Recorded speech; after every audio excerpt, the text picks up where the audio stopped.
Et nous voici au plein cœur de la bourse d'aquariophilie à la Millesse, au centre François Rabelais. Et voici à côté de moi le président du Calme. Bonjour. Bonjour, je me présente, M. Feyer Jean-François, donc président du club. Ici, vous avez le secrétaire adjoint. Eric. Eric. Bonjour. Bonjour, trésorier adjoint, l'escarré Eric. Le Calme, je limite parce que c'est un peu compliqué, c'est club aquadriophile de la Millesse. Aquariophile.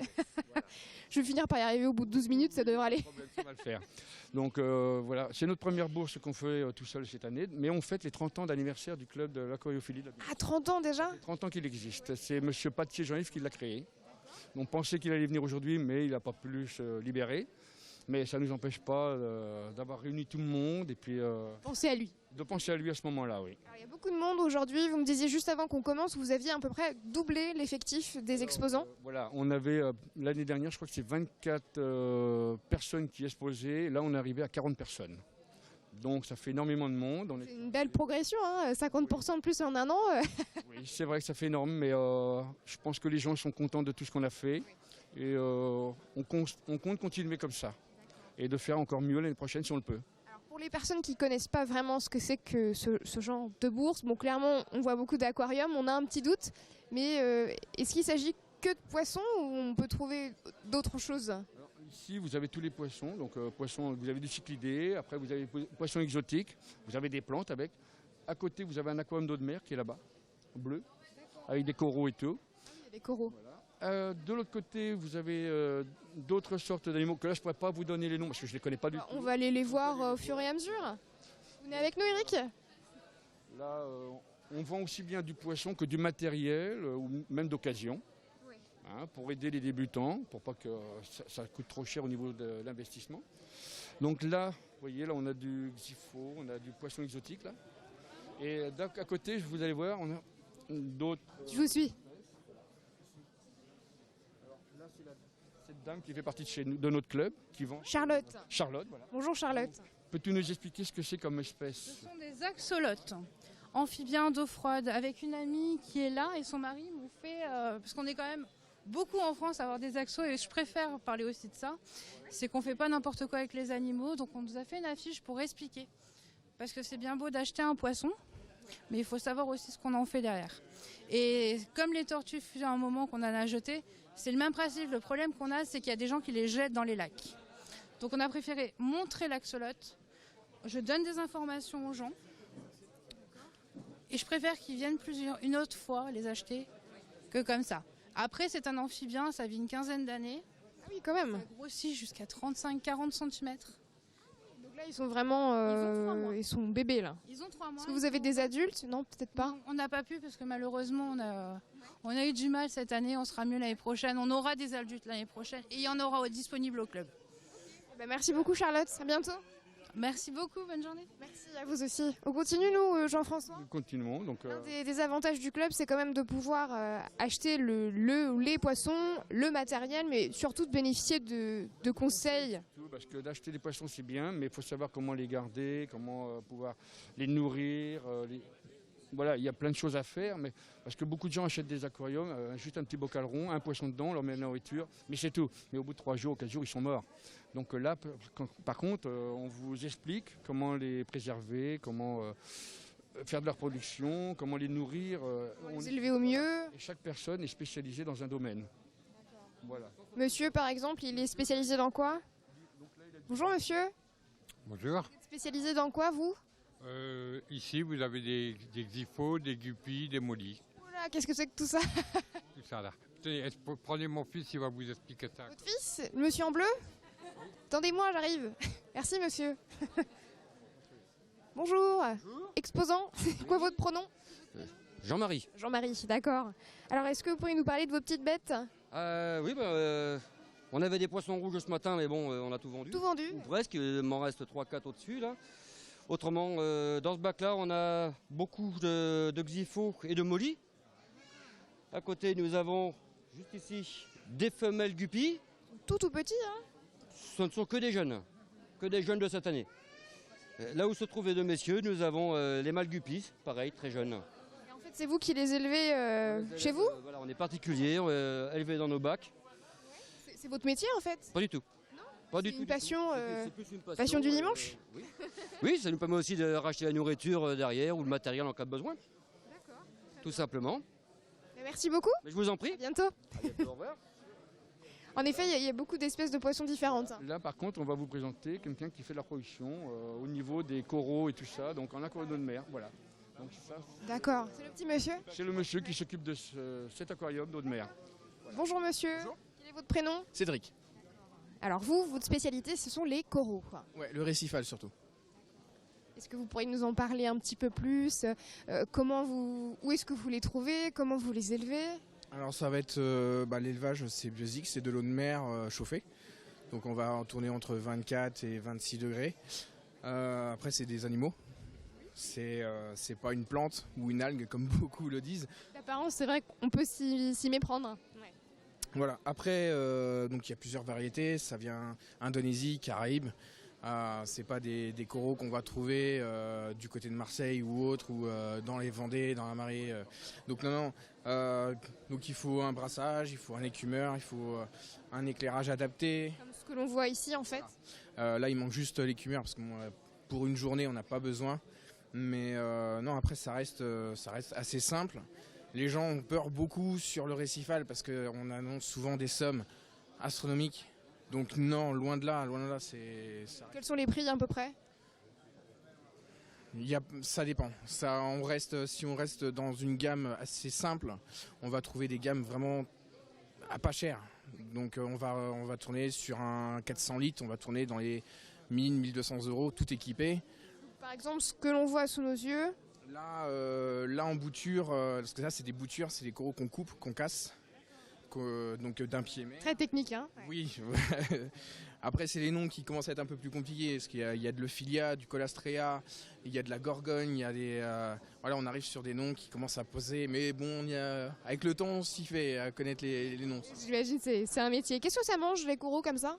Alors ça va être tout ce qui va être un peu les déchets des poissons ou quand on va mixer la nourriture des poissons, donc des moules hachés, des artémias, des huîtres.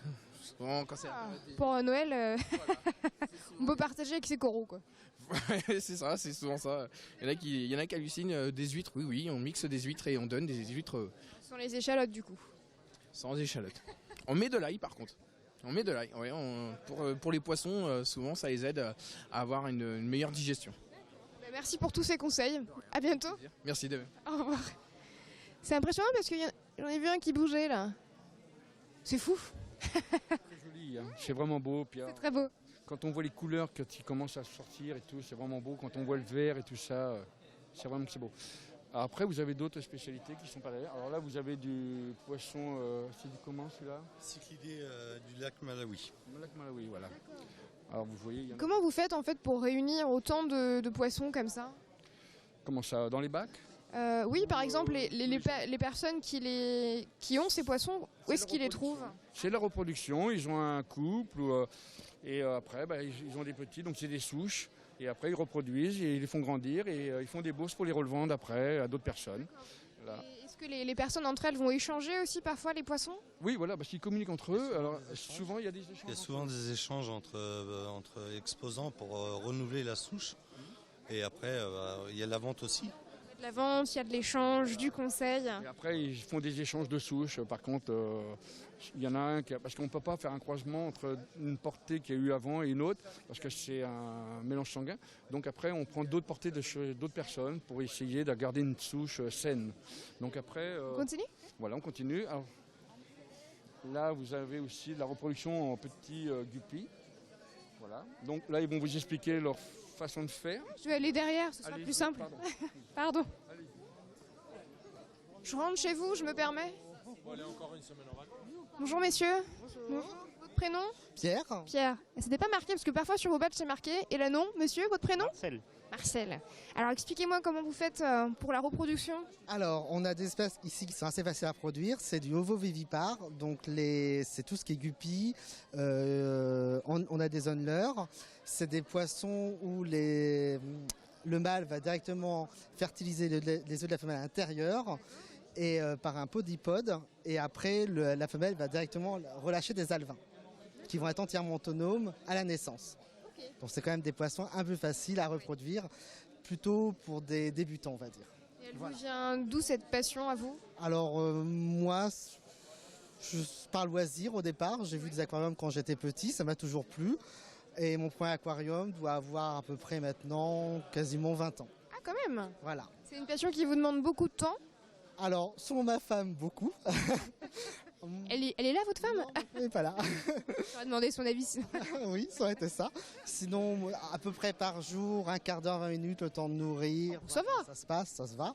Et pour les changements d'eau, à peu près 2 heures par Après, semaine. ça dépend combien d'aquariums vous avez aussi. Voilà, j'en ai à peu près une vingtaine à la Ah, maison. voilà. On n'est plus au quart d'heure là. C'est ça. Pour nourrir assez vite, pour les changements d'eau un peu plus long.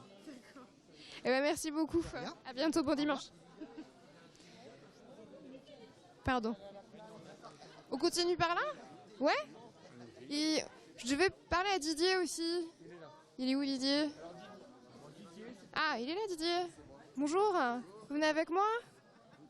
On a vu qu'on aille où? Oh bah pas loin, pas loin. Pas loin du tout. C'est quoi votre rôle au sein de l'association? Secrétaire. Secrétaire. Ça se passe bien, ça va? Ça se passe très bien. C'est un beau succès aujourd'hui. Bah ça va, ça se passe pas trop mal. On aurait espéré un peu plus, mais c'est les aléas de la vie, hein, on ne peut rien. Vous avez quand même une belle progression. Oui, on est. Alors, on m'a confié que vous étiez un spécialiste du nom latin des poissons. Oui, aïe aïe. Vous voulez qu'on fasse un petit tour et vous nous citez des noms? D'accord, on va essayer. Je ne connais pas tous. On me l'a dit. Il y a de la balance. Non, j'ai de bonnes sources. Alors, par exemple, est-ce que ces poissons-là, vous sauriez nous donner des noms? Lily. C'est le nom, mais en cyclidé, je suis pas très calé. Là, il y a du platy. Cyclidé, ça veut dire que c'est une espèce en particulier? Une espèce de poisson en fait. C'est votre... Du cyclidé américain, du cyclidé africain. Et là, c'est du cyclidé africain. Là, on a du platy, c'est du poisson ovovivipare qui se reproduit. Quand l'œuf tombe de la femelle, il éclot directement. C'est votre métier, ça, ou c'est une passion? C'est une passion depuis que je suis tout jeune. Vous êtes tombé dedans quand vous étiez petit. Petit, oui. On a du guppy, communément appelé guppy, sinon c'est Possilia. Là, on a des plantes. Oui, il y a aussi beaucoup de plantes aussi. Ouais. Du Chilodorus, on a du Laceratophyllum. Qu'est-ce que ça vous apporte, cette passion, en fait? C'est beau à regarder. Il y a des belles choses à voir, des choses à apprendre. Quand on regarde un aquarium, ça détend. Ils ne sont pas vraiment à leur avantage parce que les lumières, c'est pas vraiment des lumières pour poissons. Il n'y a pas de décor, ils sont un peu stressés, il y a du monde, il y a du passage. Donc les poissons ne se sentent pas vraiment à l'aise et puis c'est pour ça qu'ils ne donnent pas vraiment toutes leurs couleurs. Et justement, c'est fragile, un poisson en général? Ça dépend des conditions d'entretien du bac. C'est une montée de nitrite, les poissons tombent malades. Les nitrates, c'est pareil. C'est bon pour les plantes, mais pas pour les poissons. Donc il ne faut pas mettre d'eau du robinet, par exemple? Si, il y a des poissons qui acceptent très bien l'eau du robinet, mais des poissons qui ne supportent pas. Mais en fait, Renseigner sur le poisson qu'on a. quand vous voulez utiliser de l'eau du robinet, il faut absolument la laisser reposer 2-3 jours, le temps que les chlores et les métaux lourds disparaissent de l'eau, parce qu'il y en a toujours du chlore. Donc en 2-3 jours, l'évaporation du chlore, c'est fini. C'est fait. Sinon, si vous avez des poissons à l'espèce difficile, il faut prendre de l'eau osmosée. C'est-à-dire que c'est comme de l'eau de pluie, en fait. Il n'y a plus rien dedans. Elle est purifiée. Voilà. Et tous les éléments, tout ce qui est métaux, acide, nitrite et tous les... Il n'y a plus, ça devient une eau basique comme une eau de pluie. C'est de l'eau osmosée, ce qu'on appelle l'eau osmosée. Eh bien, merci beaucoup, Didier. À bientôt. Au revoir. Je continue avec vous, messieurs. Un dernier mot sur ce qui se passe derrière avant que l'on se quitte, parce qu'il y a beaucoup de stands, évidemment. Il y a des professionnels après. Ici. Et là, vous avez un monsieur qui passe sur Internet, qui fait des émissions aussi, pour montrer comment faire des bacs, de la découpe, du collage. Là, on est sur de la création d'aquarium. Et juste en face, on a encore quelques variétés de poissons. D'accord. Le prochain rendez-vous du Calme, c'est pour quand? La prochaine bourse, c'est pour le mois d'avril l'année prochaine. On ne sait pas encore les dates, mais c'est toujours le premier ou deuxième week-end, à peu près. Donc on va essayer de changer cette année pour ne pas tomber au moment des 24 heures moto, pour qu'on ait un peu plus de monde et puis on verra. Pourtant, cette année, ça ne vous a pas porté trop préjudice. Vous avez beaucoup de monde. Mais on a eu beaucoup de monde. On va dire que ça s'est bien passé, malgré toutes les interdictions, mais ça a été très bien. Et on a eu beaucoup de monde. Eh bien, merci à vous pour votre accueil. À bientôt. À très bientôt. Au revoir, Eric. Merci, au revoir. Et c'est la fin de votre épisode de l'Infiltré du dimanche. Évidemment, on se retrouve la semaine prochaine. Passez une excellente soirée sur LMTV.